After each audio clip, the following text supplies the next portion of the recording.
Okay, so the last speaker in this session is from Ravensbourne in the UK. Yeah, in London. Thank you. Hi, I'm Valentina Chinnici, and today I'm presenting my short paper about toy hacking as a catalyst of children's self-development. My lead question is, could toy hacking process become a catalyst of self-development for children, repurposing a familiar object for which they had a strong emotional attachment? And also, can toy hacking become a new socially accepted rite of passage for children approaching puberty? To start answering these questions, I think we should explore STEM and STEAM curricula under an anthropological and sociological and psychological perspective. And we have to start with Van Gennep, who was the first one talking about rite of passages. And in this picture is portrayed the society, the secret society of Mende in Sierra Leone. Children approaching puberty in this kind of society has to go through an initiation passage. So they scarify their skin on their face and in their back, and also they push their heads into a hole in order to remove the past of childhood from their body. Of course, it's not suitable nowadays. But basically, Van Gennep divides into three different stages the rite of passage. So we have the preliminary rite, or rite of separation, which is the one who the individual has to detach from something that was in the past, so his previous status. Then there is the liminal rite, or transitional rite, which is the acting out of death of something that was in the past and is not available anymore. And finally, we have the post-liminal rite, or rite of incorporation, when the individual has to reaggregate into a new social status. And this is valid for tribal societies.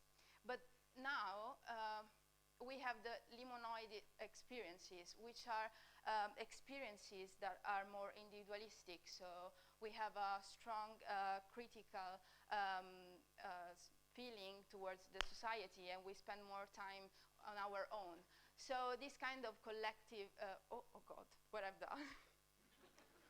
Oh no, sorry. Sorry. No, it's okay. I just pushed the wrong button. Okay. Yes. So this kind of collective right is not available anymore, because in postmodern societies we don't have time to spend all together. So basically, toy hacking can become the social right where children can build up something with their peers. So transforming their toy, they will transform themselves. So they will take their comfort object, the transitional object. So it's a physical object that helps the child replace the mother-child connection. And also, toys are used as a learning materials, for example, in the Montessori method. So the children can build up skills and develop abstract thinking. In this case, maker spaces and fab labs can become the social scenario where it's possible to make this kind of social right happen, integrated by online presence. And educators and teachers can become the facilitators, but also the masters of ceremonies. So they will provide some rules, and they will help children to passing through this kind of transition. And children, metaphorically, will assist to the symbolic death of their comfort object, so they will kill the toy. So this is the preliminary phase. Then the toy will be surgically improved with, for example, my microcontrollers like Little Bits or Arduino to generate a new toy. And then the toy will gain a different meaning to him or her, but also they will discover themselves through the transformation of the toy itself. So this is possible thanks to a peer community that will take place not only in the digital space, but also in the actual physical space. And hopefully the Fab Lab could be the space entitled to do that.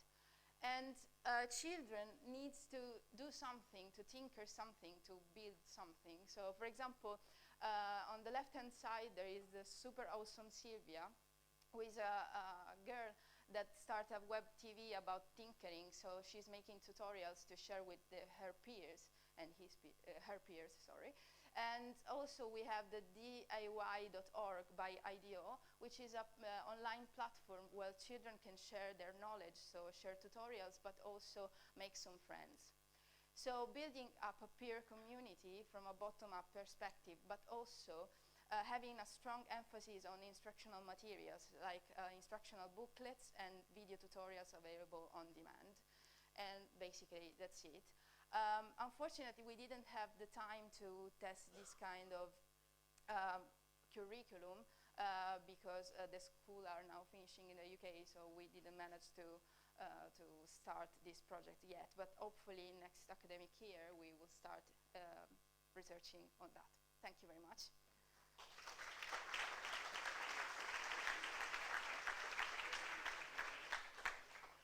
Okay, very nice talk.